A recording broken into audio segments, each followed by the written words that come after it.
stand in a world overflowing with opportunity, yet you feel scarcity gripping your chest like an invisible hand. Bills speak louder than dreams. Doubt whispers louder than desire. And somewhere along the way, you were convinced that money is outside you, that wealth belongs to a different class of people, born under luckier stars. But listen closely now, because this truth will disturb you before it liberates you. You do not lack money, you lack belief. Not hope, not motivation. Belief. The kind that rearranges your spine when you stand. The kind that silences excuses before they finish forming. The kind that makes the world respond differently to your presence. History never rewards the most educated, the most connected, or even the most talented. History bows to those who believe first and figure it out later. Thomas Edison was not certain the light bulb would work. He was certain he would not quit. Andrew Carnegie did not begin with steel empires. He began with a burning conviction that his mind was worth more than his circumstances. Walt Disney was told he lacked imagination, yet he carried a vision so vivid that the world eventually had no choice but to see it too. Their bank accounts followed their belief, not the other way around. Most people reverse the equation. They say, when I have money, then I'll believe. When I see proof, then I'll commit. When life changes, then I'll change. And so they wait. They wait in jobs that suffocate their spirit. They wait in routines that drain their fire. They wait for permission that never arrives. Meanwhile, the ones who rise understand a law older than any economy. Belief is the seed, money is the harvest. No seed, no crop, no matter how fertile the land. Belief is not positive thinking. It is not repeating affirmations while living in contradiction. Belief is alignment. It is when your thoughts, your emotions, and your actions march in the same direction. It is when you stop negotiating with fear and start commanding your mind. Napoleon Hill wrote that whatever the mind can conceive and believe, it can achieve, but most people never slow down long enough to notice that belief requires discipline. You must guard it. You must feed it. You must protect it from the parasites of doubt, comparison, and inherited limitation. You were not born doubting yourself. That was learned.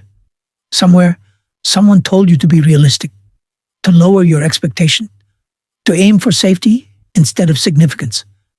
They called it wisdom, but it was fear, wearing authority's voice. Over time, you accepted a smaller self-image, and with it came smaller results. Income follows identity. If you see yourself as someone who survives, you will earn enough to survive. If you see yourself as someone who creates value, the world will pay you accordingly. Look closely at your inner dialogue. Listen to the words you use when no one is watching. I can't afford that. That's not for people like me. Maybe someday. These are not harmless phrases, they are commands to your subconscious. And your subconscious does not argue. It obeys. It shapes your perception, filters opportunities out before you even notice them, and keeps you loyal to the familiar, even when the familiar is destroying you. Poverty, more often than not, is not an economic condition.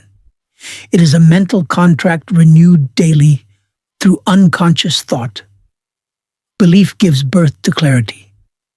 When you truly believe, you stop drifting, you stop consuming random information, and start seeking specific answers. You stop dabbling and start deciding. Clarity sharpens your focus, and focus concentrates power. This is why scattered minds stay broke, not because they are lazy, but because they never choose a direction long enough to build momentum. Fortune favors the definite. The moment you decide who you are becoming, your behavior begins to reorganize. around that decision. Time changes, energy changes, standards rise, and with rising standards comes discomfort. This is where most people retreat. They mistake resistance for a sign they are wrong, when in truth, resistance is proof that you are shedding an old identity. The mind fights expansion before it accepts it. Every higher level demands a higher version of you. One who wakes earlier, thinks deeper, acts cleaner, and tolerates less nonsense. Discipline is not punishment. It is self-respect in motion. It is the daily declaration that your future matters more than your impulses. You will not attract wealth by wishing for it. You attract it by becoming the kind of person who can hold it, multiply it, and direct it with wisdom. Money is a mirror. It amplifies who you already are. That is why belief must come first. Belief in your ability to learn, to adapt, to endure, to grow. The marketplace rewards value, but value is born in the mind long before it shows up in the hands. When belief is absent, talent sleeps. When belief is present, ordinary skills compound into extraordinary results. There will be days when nothing seems to move, days when effort feels invisible, days when doubt returns wearing new clothes. This is where resilience is forged, not in moments of inspiration, but in seasons of silence. Abraham Lincoln lost elections, businesses, and years of progress before leading a nation through its darkest hour. Henry Ford failed repeatedly before redefining industry. Their belief was not loud, it was stubborn. It refused to leave even when evidence suggested it should, and because it stayed, reality eventually bent. Understand this now. The world does not test you to stop you.